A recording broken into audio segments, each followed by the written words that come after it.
Bueno, ¿qué onda, chicos? Yo soy Felipe González y conmigo van a dar ciclo cardíaco.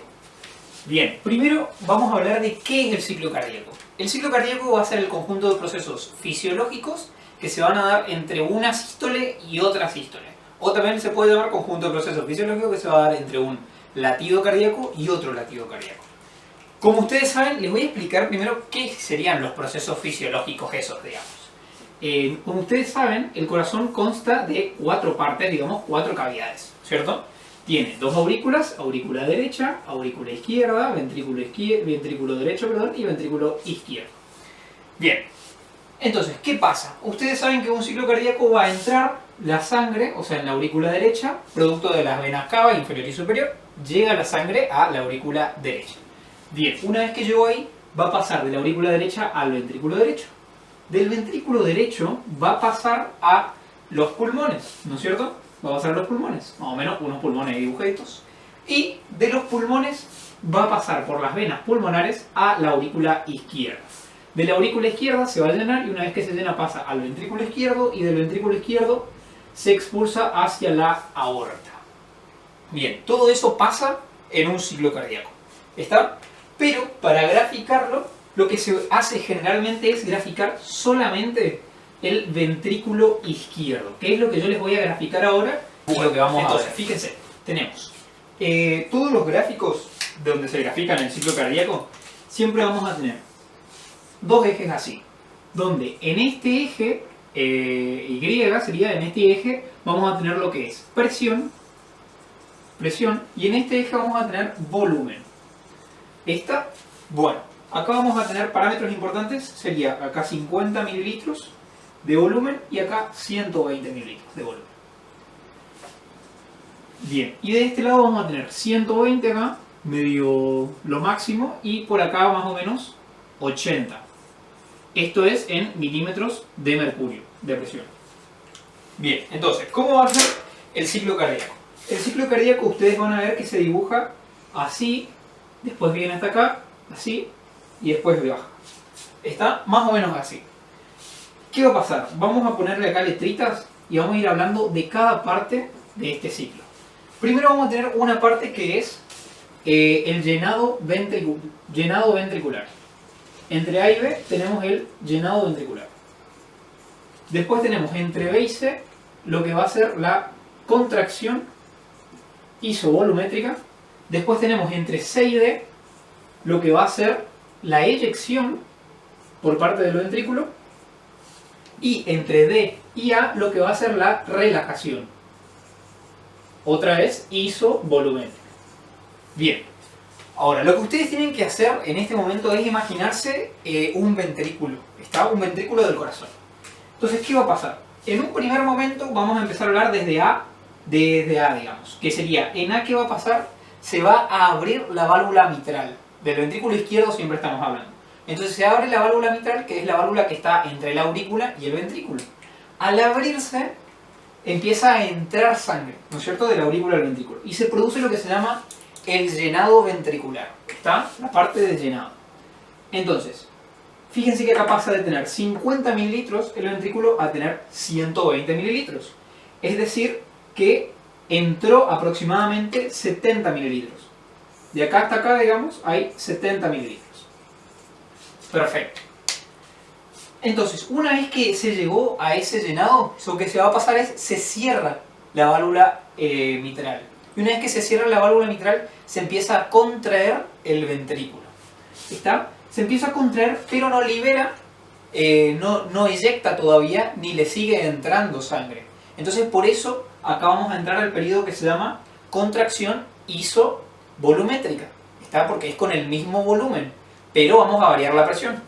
Entonces, fíjense, se empieza a contraer el ventrículo, se contrae hasta que llega a la presión de 80 más o menos. Este 80 tendría que estar por acá. ¿Está? Hasta la presión de 80 más o menos. Una vez que llegó a esta presión de 80, lo que va a pasar es que se va a abrir la válvula aórtica. Una vez que se abre la válvula aórtica, entramos en el periodo de eyección. Y empieza a eyectar sangre hasta que llega a un máximo, un pico de 120 milímetros de mercurio de presión, y empieza a disminuir, donde a los 100 milímetros aproximadamente se cierra otra vez la válvula aórtica, deja de eyectar sangre y tenemos lo que se llama el periodo de relajación isovolumétrica. ¿Por qué? Porque ahora se cerraron, no entra ni sale volumen y se empieza a relajar el músculo. Bien, conceptos importantes a tener acá. Estos 70 mililitros también se los llama, o sea, a estos 70 mililitros que son los que eyectó el ventrículo, fíjense que nosotros tenemos acá el periodo de eyección que viene desde acá hasta acá y nos marca que se eyectaron 70 mililitros, que sería la diferencia entre el volumen en el fin de la sístole y el volumen en el fin de la diástole. Está ahí, capaz que se le complicó un poquito, pero lo importante es que el ventrículo eyectó 70 mililitros y por lo tanto eso se llama volumen sistólico, ¿está? Que es la cantidad de mililitros que eyectó el ventrículo.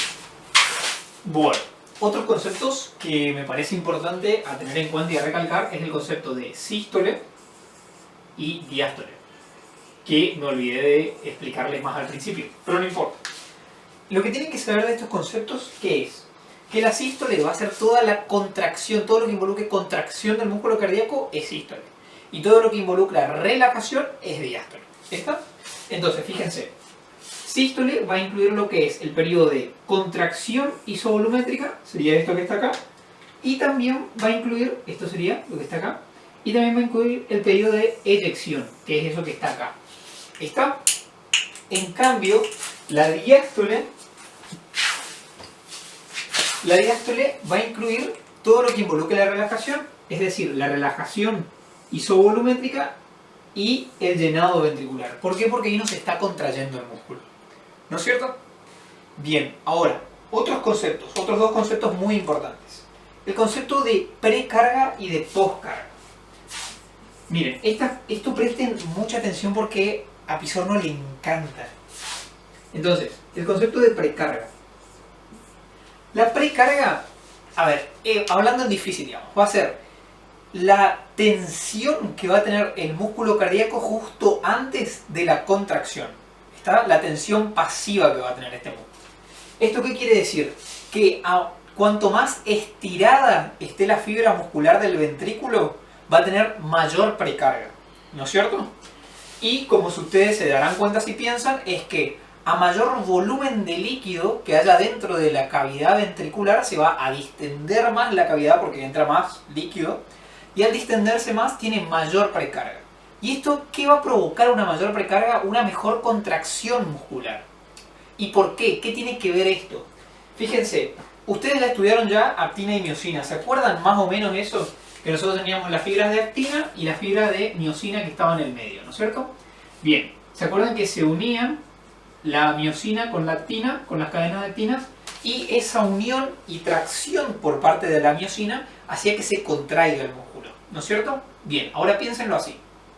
Si nosotros tenemos la actina y la miosina muy cercanas entre ellas, muy cercanas, muy cerquitas, entonces la contracción va a ser apenita, tipo apenita, no le damos ni periodo ni distancia al músculo para que se pueda contraer completamente. En cambio, si nosotros permitimos que se separen un poco más, le vamos a dar mejor agarre entre la miosina y la actina para que se pueda contraer y por lo tanto tenga más fuerza ese músculo. Ahora, ¿cuál es el punto que hay que tener en cuenta? Esta distancia solo va a ser buena hasta cierto punto, porque va a haber un punto donde va a ser tanta la distancia que ya no va a haber una buena unión entre la actina y la miosina, por lo que ya va a ser peor, digamos, hacia el músculo. ¿Y por qué les explico todo esto? Si uno, en parámetros normales, un aumento en la precarga, en la tensión pasiva del músculo ventricular, va a hacer que este músculo pueda eyectar más sangre y pueda aumentar su volumen sistólico.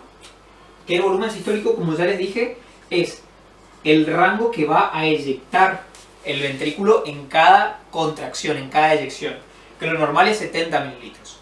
Entonces, pensando en lo que yo les dije, a una mayor precarga, es decir, a una mayor distensión del ventrículo, es decir, a un mayor ingreso de líquido en el ventrículo, supongamos que, yo les dije acá, voy a borrar un poquito esto para que no se haga tanto bardo, pero yo les dije acá que lo normal, ¿no es cierto?, era lo que está marcado ahí. entre 50 y 120, acá hacemos así y viene. Bien, medio chueco esto, pero no importa. Bien ahí. Si yo aumento la precarga, ¿qué va a pasar? Yo le voy a dar más líquido. Supónganse que le doy más líquido, que en vez de 120 le doy 150 mililitros a mi ventrículo. Entonces, ¿qué va a pasar? Va a llegar acá, el periodo de llenado, llego a 150, empieza el periodo de contracción isovolumétrica, donde aumento el volumen, venzo a la presión que me estaba haciendo la aorta, que es de 80. Entonces, por encima de 80 milímetros de mercurio voy a empezar a eyectar, porque venzo esa fuerza contraria. Empiezo a eyectar y llego hasta acá y dejo otra vez, me empiezo a relajar como músculo. Fíjense que qué pasó, yo aumenté la precarga, aumenté la distensión y cargué con más volumen. ¿Esto qué nos explica? Que a mayor precarga en el ventrículo vamos a tener mayor volumen sistólico. ¿Está? A mayor precarga, mejor distensión muscular, mayor volumen sistólico voy a tener en cada eyección del músculo. Bien, ahora vamos a otro concepto. Les preguntaría si tienen preguntas, pero no me pueden hacer preguntas, así que no importa. Entonces, ahora vamos a otro concepto, el concepto de poscarga. Bueno, anda medio mal, digamos, Qué guay. Anda medio mal, voy a escribir acá de nuevo con negro, entonces. Dijimos sístole, diástole, precarga y poscarga.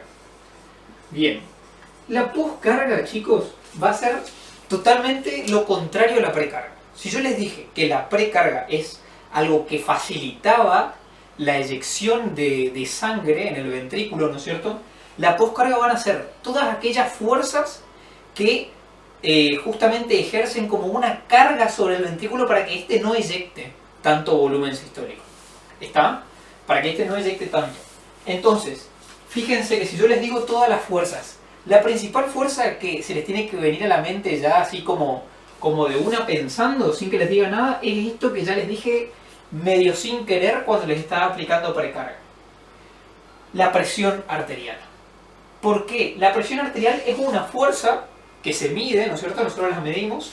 Es la fuerza que está haciendo el volumen de sangre sobre las paredes de la arteria, ¿no es cierto? Está como chocando ahí contra la pared de la arteria.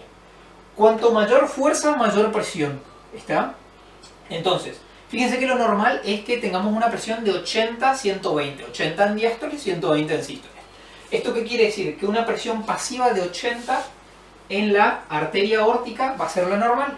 Por lo tanto, cuando mi corazón empieza acá en el periodo que se cierra la válvula mitral y se empieza a contraer mi corazón, mi ventrículo, empieza a aumentar la presión. ¿Por qué?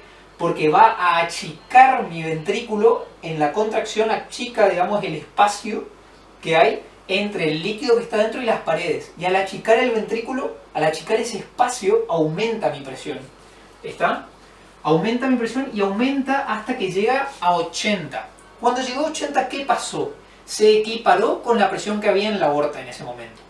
Y cuando superó esa presión, cuando la supera, se abre la válvula. ¿Por qué? Porque hay un gradiente de presión. Yo tengo más presión adentro del ventrículo que afuera. Entonces tengo más fuerza de adentro hacia afuera que va empujando, digamos, esta sangre. Y entonces la vence a esta presión y ahí empieza el periodo de eyección. ¿Por qué? Porque yo empujo, ¿no es cierto? El ventrículo empuja la sangre.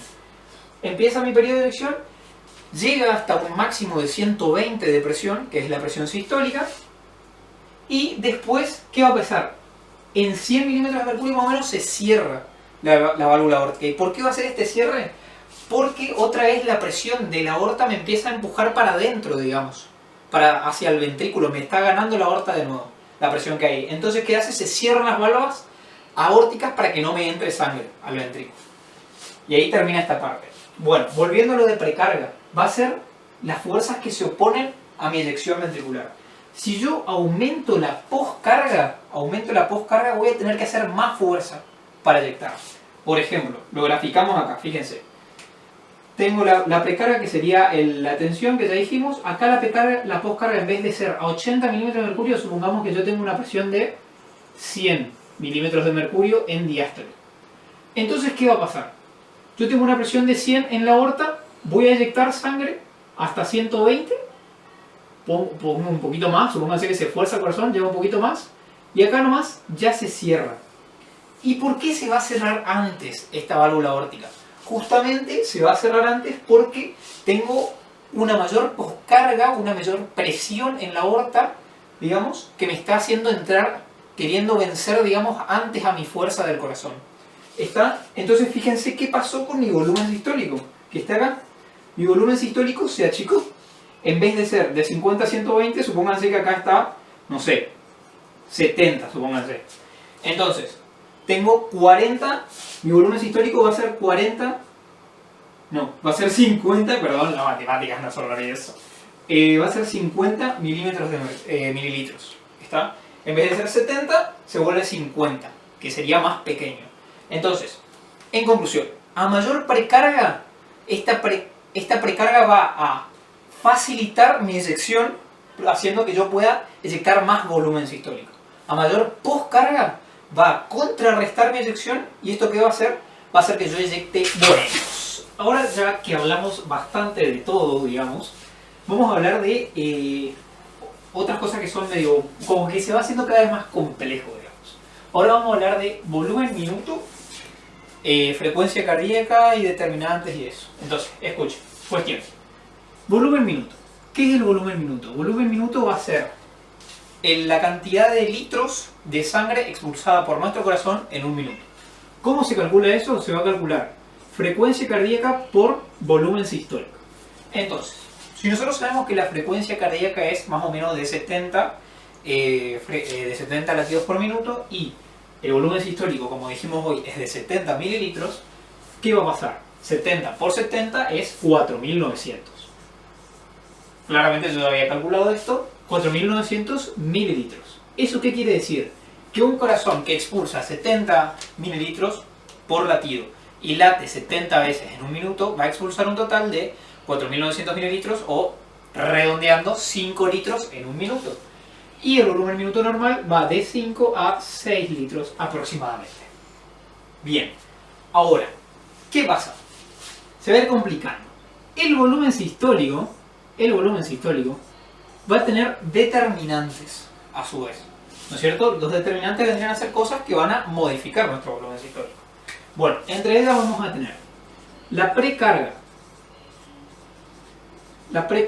la poscarga,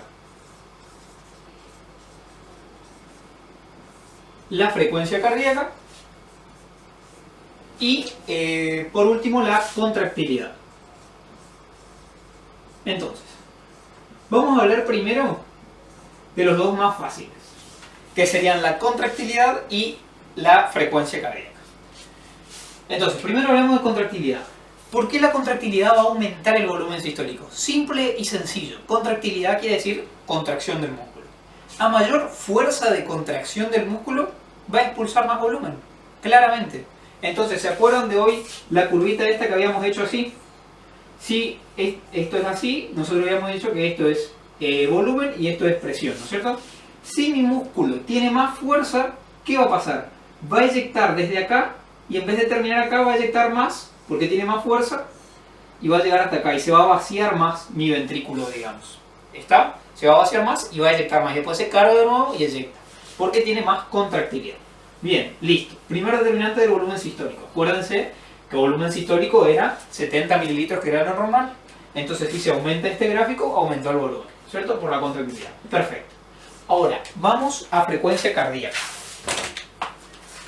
¿Qué pasa con la frecuencia cardíaca? La frecuencia cardíaca va a aumentar mi volumen sistólico siempre que esté en parámetros normales. ¿Y por qué es importante esto? Cada vez que nosotros aumentamos la velocidad de contracción de nuestro corazón, nosotros ya habíamos dicho que el ciclo cardíaco se divide en sístole y en diástole, ¿se acuerdan? Y que en diástole, bueno, tenía dos partes adentro y sístole también, eso ya está. Bien, ahora, cada vez que nosotros aumentamos esa velocidad de contracción, se va a disminuir el tiempo de diástole. El de sístole siempre es el mismo, ¿está? Se tarda lo mismo en contraerse siempre el corazón. Pero la diástole, ¿qué hace el corazón cuando tiene que contraerse más? Disminuye el tiempo de diástole, es decir, como que se carga, tarda un poquito menos en cargarse, en llenarse el ventrículo y expulsar, ¿no es cierto? Pero ¿qué pasa? Si nosotros llegamos a una velocidad mayor a 140, de frecuencia cardíaca, mayor a 140, 150, ya se acorta tanto este periodo de diástole que no deja que se llene por completo el ventrículo, lo que hace que en vez de tener 120 mililitros y contraerse tenga 100 mililitros, supongamos. Y entonces eyecta menos. No sé si se escuchan lo que les estoy contando. Lo estoy diciendo en... ¿no anda ese? Bueno. Le estoy diciendo... ¿Se acuerdan el dibujito este, no es cierto? Este dibujito siempre lo tienen que tener en mente. Bien. Entonces, si yo... estábamos en esto. Si yo aumento mi velocidad de contracción, ¿qué va a pasar? En vez de cargarse hasta acá, hasta 120, si aumento mucho mi velocidad de contracción, se va a cargar hasta 100 mililitros nomás. Entonces va a cortar acá ya, porque se acortó el periodo de diástole, corta acá, expulsa, listo, vuelve acá. Y ahí. Y entonces al final esto me va a afectar en mi volumen sistólico, ¿no es cierto? Disminuyéndome el volumen sistólico. Y esta disminución de volumen sistólico hace que al final el corazón, queriendo latir más rápido para tirar más sangre por minuto, al final está tirando menos porque está latiendo muchísimo, pero al final no eyecta nada. No sé si me alcanzo a explicar la idea que le quiero comentar. Cualquier cosa me preguntan. Bueno, escuchen. Entonces hasta ahí vamos, ya está. Frecuencia cardíaca y contractilidad ya está explicado. Ahora vamos con los dos más complejos, pero voy a empezar con el más fácil, que sería la precarga, ¿no es cierto? Bien, hago un poquito de quilombo. La precarga, espectacular, no me anda ningún fibronoide. La precarga va a estar determinada a su vez por varias cosas.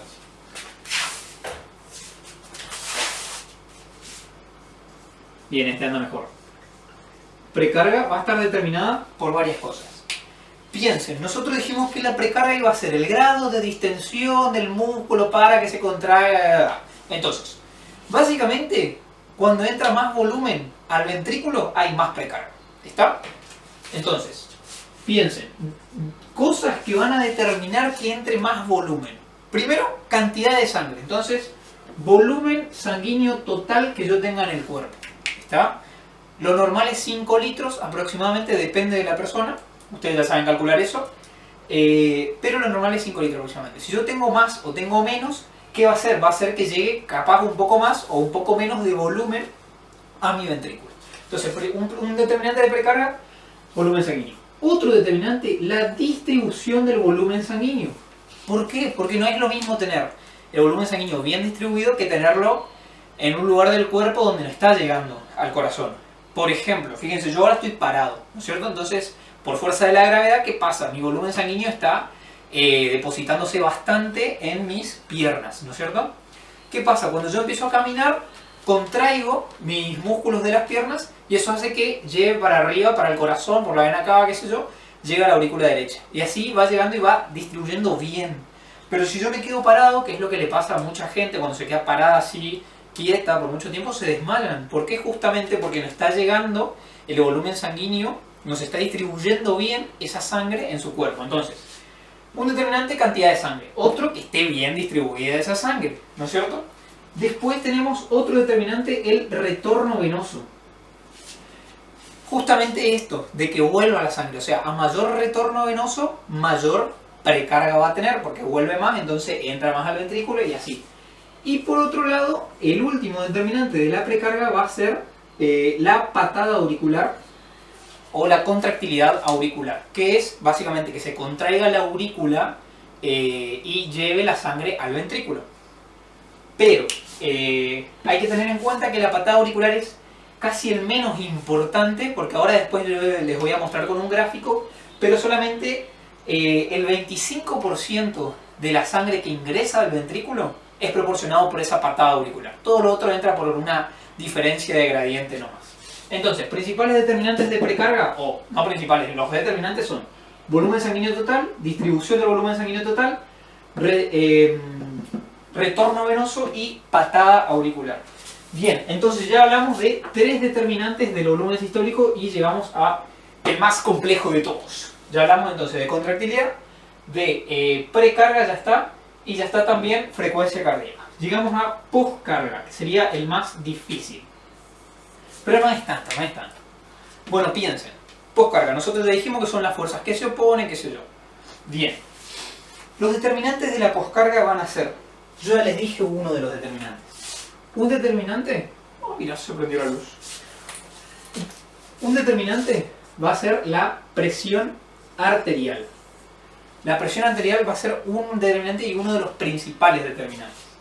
¿Por qué va a estar determinada la presión arterial? La presión arterial es resistencia vascular sistémica por volumen minuto. ¿No es cierto? Que el volumen minuto, yo les dije, hay frecuencia cardíaca por volumen sistólico. Ahora, ¿qué es la resistencia vascular sistémica? La resistencia vascular sistémica, se me apagó un poquito la luz, va a ser la resistencia de la vasculatura, es decir, de los vasos, para que circule la sangre hacia el flujo, digamos. No sé si me puedo explicar bien. Entonces, cuanto mayor resistencia yo opongo al flujo de la sangre, mayor resistencia vascular voy a tener, digamos. ¿Cómo se calcula? Esto hay una ley que se llama ley de Pouseville, ¿está? O Pouseville, no sé cómo se escribe, acá está. No importa, la ley de Pouseville, ¿está? Después ustedes buscan cómo se escribe. Pouseville, no sé qué. Bien. Esta ley dice que la resistencia va a ser igual a 8, que es una constante, por N por L, sobre pi por radio a la cuarta potencia. Bien, 8 es una constante, N es la viscosidad de la sangre y L es la longitud del vaso sobre pi por radio a la cuarta potencia. ¿Qué nos quiere decir esto? Analicemos. Todo lo que esté arriba de la barra esta quiere decir que es directamente proporcional. ¿Qué quiere decir que es directamente proporcional? Que si aumenta cualquiera de estos factores, N o L, o sea, si aumenta la viscosidad o aumenta la longitud de un vaso, va a ser más resistente. ¿Por qué? Porque es directamente proporcional a la resistencia. O sea, mayor viscosidad y mayor longitud, más resistencia tengo al flujo. Ahora, es inversamente proporcional a el radio a la cuarta potencia. Fíjense que es el radio a la cuarta potencia, o sea que el factor que más influye en la resistencia de un vaso va a ser su radio. ¿Y qué nos dice esto? Nos dice que un vaso, cuanto más radio tenga, cuanto más ancho sea, menos resistencia va a ejercer. ¿Por qué? Porque esto es inversamente proporcional. Quiere decir que cuando aumenta esto, disminuye esto. ¿No es cierto? Entonces, si aumenta mi radio de vaso, disminuye la resistencia. Y si disminuye mi radio, aumenta mi resistencia. Pero, fíjense el dato, a la cuarta potencia, o sea, por 4. O sea, es el factor que más influye. Disminuye o aumenta un poquito, influye 4 veces sobre mi resistencia. Bien, espero que se haya entendido esto. Entonces, uno de los principales determinantes, la presión, ¿está? La presión arterial, que va a estar determinada por la resistencia vascular sistémica y por el volumen minuto. El volumen minuto ya sabemos por qué está determinado, resistencia vascular sistémica recién lo dijimos. Bien, otro concepto para tener en cuenta en poscarga, la impedancia. Impedancia, este es un concepto medio complejo, pero lo vamos a intentar acomodar un poquito. Entonces, la impedancia es la resistencia, o sea, lo que se opone a un flujo, pero de característica que este flujo sea pulsátil. ¿Está? Entonces, un flujo pulsátil no es un flujo constante, sino que tiene periodos donde hay mayor flujo y menor flujo. A ver, les voy a poner el ejemplo clásico. La aorta es una arteria que tiene una impedancia, digamos, o sea, una resistencia al flujo pulsátil, que esta va aumentando con la edad. Fíjense, les pongo el ejemplo. Nosotros tenemos el corazón, el ventrículo. Este es el ventrículo izquierdo, de acá sale la aorta, ¿no es cierto? En sístole, en el periodo de eyección, eyecta el ventrículo izquierdo, se contrae y tira sangre. ¿Qué va a pasar cuando tira la sangre? Presten atención que nosotros tenemos una presión diastólica de 80, quiere decir que se mantiene esa presión, no baja más que eso, y cuando sube, la presión sube hasta 120 en las personas normales. ¿Esto qué quiere decir? Que cuando yo eyecto sangre acá, al mandar más fluido a ese continente que es la aorta, digamos, lo que hago es que haga presión sobre sus paredes y haga fuerza sobre sus paredes y aumente la presión. Pero la aorta, el cuerpo es demasiado hiper inteligente, digamos, ¿Y qué hace? Se va a ensanchar así. Se va a ensanchar, es decir, va a agrandarse para que entre más fluido y no varíe tanto su presión. ¿Está? Porque la presión, ¿qué va a ser? La presión va a ser producto de la fuerza del fluido sobre las paredes de la vasculatura. ¿Está? Entonces la aorta dice, yo no quiero que varíe tanto mi presión. Si la aorta no se expandiera y entrara solamente todo ese volumen, nuestra presión no sería 120, sería 160, 170, que es lo que pasa en las personas más ancianas. Fíjense que es muy común que en las personas ancianas tengamos un aumento de este factor, de la impedancia, es decir, de la resistencia del flujo pulsátil, y la aorta se hace menos distensible, después van a entender, lo que hace que se mantenga más rígida. Entonces manda mucha sangre el ventrículo y la aorta se mantiene rígida, hace fuerza y hace que el fluido este choque más contra su pared y eleve más la presión. ¿Está? Por eso las personas ancianas tienen esto rígido, de estas paredes rígidas, que no se distienden y ejercen más fuerza. Entonces, eso es la impedancia. Espero que haya quedado claro. También, fíjense que la aorta lo que hace es, cuando tiene poco flujo, se contrae y se achica ella. Achica su continente. ¿Por qué? Porque el corazón, como nosotros vimos, no está constantemente mandando sangre. Manda, corta, manda, corta. Y si la aorta no se contrajera y no se achicara, digamos, para que ese fluido choque más contra sus paredes, la presión en vez de ser 80 sería mucho más baja, que es también lo que pasa en los ancianos. En vez de ser 120-80 como las personas, digamos, normales, pero en una edad, porque no está mal, digamos, que los ancianos tengan una presión alta y una presión muy baja entre la sistólica y la diastólica, no sé si me explico. Es justamente porque ellos tienen una poca impedancia aórtica y la aorta ya ni se distiende ni se contrae, entonces queda así todo el tiempo. Y a un fluido pulsátil, que a veces mucho y a veces poco, tiene por lo tanto mucha presión en un momento y muy poca presión en otro momento. Bueno, eso es impedancia. Entonces, la poscarga hasta ahora depende de la presión arterial, de la impedancia. Después vamos a tener otros dos conceptos que hay que entender, que es complacencia y elastancia. ¿Está? Bien.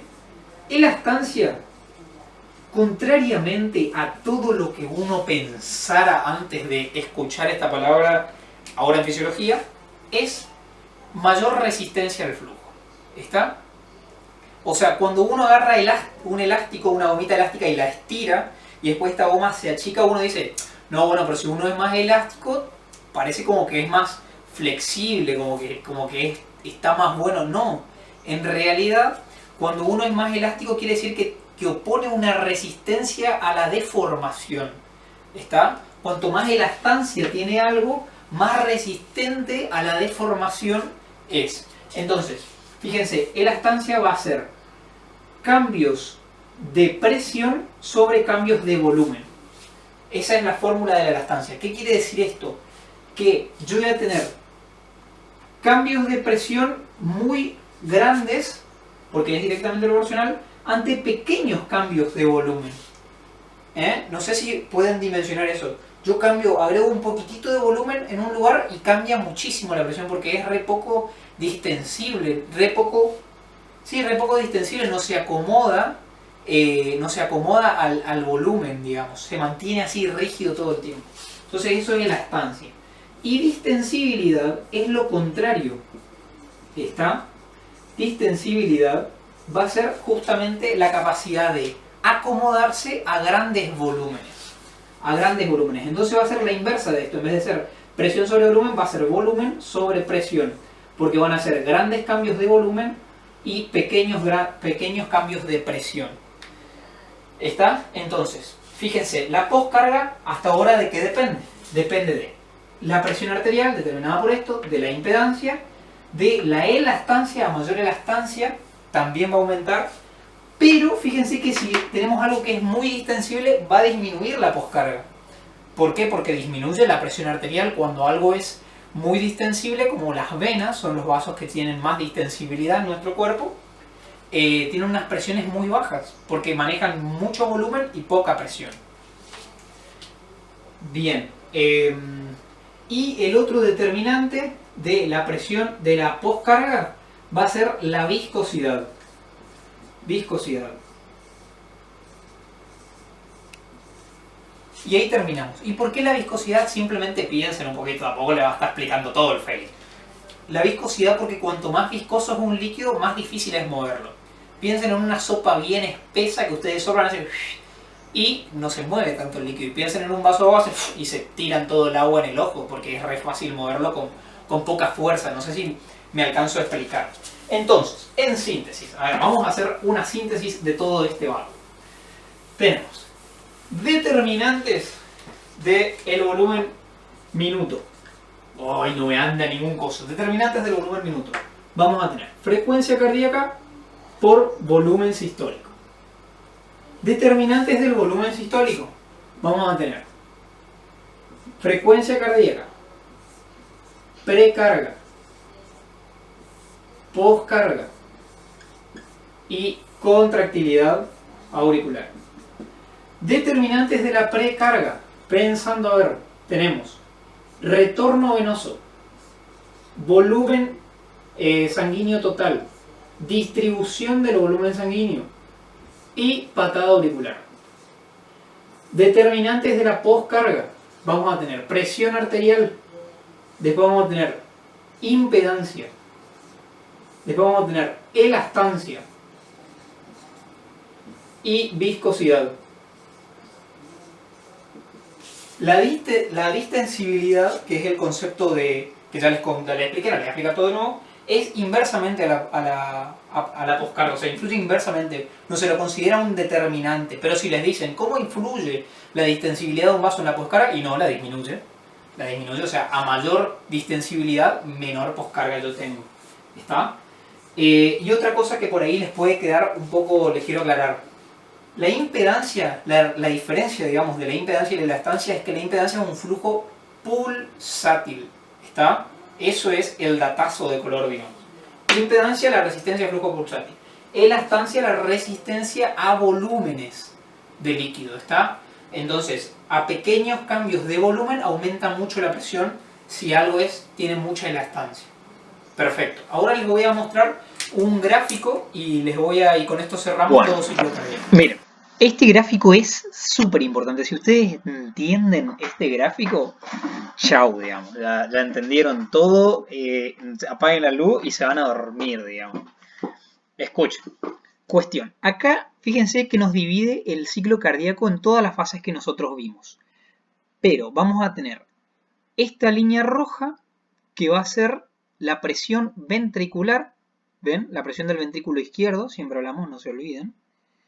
Después vamos a tener la línea azul que va a ser el volumen ventricular. Después, bueno, electrocardiograma y el fonocardiograma. Y estas en puntos que vamos a tener la presión aórtica por un lado y por otro lado la presión auricular. Pero escuchen, fíjense bien.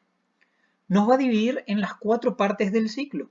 Acá nosotros tenemos estas dos que siempre se ven así cerquita, van a ser periodos de contracción isovolumétrica y relajación isovolumétrica respectivamente. Ahora lo vamos a ir analizando. Acá es contracción y acá relajación. Después tenemos el periodo de eyección acá, se relaja y el periodo de llenado. Bueno, empezamos, fíjense. Acá se llenó todo el ventrículo, empezamos acá. Se llenó, se empezó a contraer, se cierra la válvula mitral, se empieza a contraer hasta que llega por encima de 80 milímetros de mercurio, como dijimos hoy. Ahí, ¿qué pasa? Eyecta. Eyecta, llega acá, se cierra de nuevo la válvula aórtica y produce el periodo de relajación isovolumétrica. Se relaja, se relaja, se relaja hasta que llega a un gradiente de presión. Fíjense, esto es curva de presión auricular izquierda. Fíjense cómo acá aumenta la presión auricular y tenemos un gradiente porque acá disminuyó la ventricular. Y ahí se llena. Se llena, se llena, se llena y este es el periodo de llenado, ¿no es cierto? Ventricular. Pero quiero que se fijen cómo los divide en 3 partes. Lo divide en un periodo de flujo de entrada rápido, en una diástasis y la sístole auricular. Fíjense esto. Si nosotros miramos la curva de abajo durante el periodo de llenado, la curva de abajo se acuerdan que era el volumen ventricular. Fíjense en el primer tercio del periodo de llenado, Fíjense cómo es el flujo de entrada, cómo varía de re poquito flujo, 50, como habíamos dicho, hasta una cantidad, digamos, ya se llena muchísimo, por eso es el flujo de entrada rápido acá. Después tenemos un periodo de diástasis donde queda en estasis, digamos, se llena muy poco. Y por último, la última parte que nos da la patada auricular, la contracción auricular nos llena. Entonces esto es lo que yo le decía hoy, que la patada auricular solamente va a contribuir muy poco en el llenado ventricular. Por eso es uno de los factores que menos influye en la precarga. Bueno, se llenó y se cerró y empieza otra vez el ciclo. ¿Está? Bueno, ahora lo analizamos desde otro punto de vista, desde el punto de vista de la aorta. Fíjense, viene la aorta acá, acá se está contrayendo la aorta para mantener la presión de 80 milímetros de mercurio porque no está recibiendo más volumen del corazón. En este momento se abre la válvula aórtica y empieza a recibir muchísimo volumen. Entonces acá, ¿qué pasa? Se distiende la aorta. Se distiende, llega a una alta presión igualmente de 120 y acá se cierra otra vez la válvula.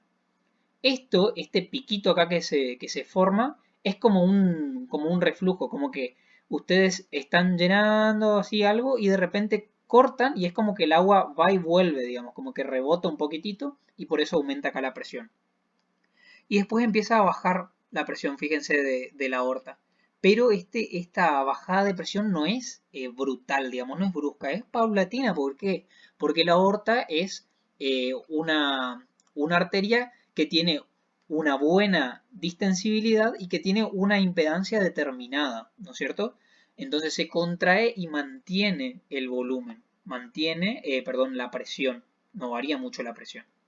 Y después, bueno, pasa lo mismo. Ahora lo analizamos desde el punto de vista de la aurícula. Fíjense la aurícula acá. A partir de con la contracción isovolumétrica, fíjense que la presión en la aurícula aumenta un poco, pero ¿por qué? Porque el corazón se contrae tan fuerte que achica todas las cavidades. Entonces también achica la cavidad auricular y por eso aumenta la presión ahí también.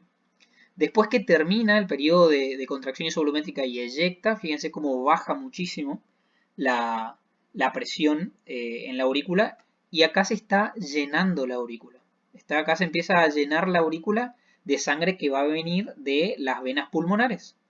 Se llena, se llena, se llena hasta que este llenado supera la presión que hay en el ventrículo y ahí se empieza a descargar. Y se produce lo que decíamos hoy, el periodo de llenado rápido, la diástasis y la patada auricular y vuelve de nuevo. Bueno, y después el volumen, que ya básicamente lo fueron entendiendo, ¿no es cierto? Esto es volumen ventricular. Fíjense como acá en el isovolumétrico, datazo, digamos, se mantiene el volumen estable en los dos isovolumétricos.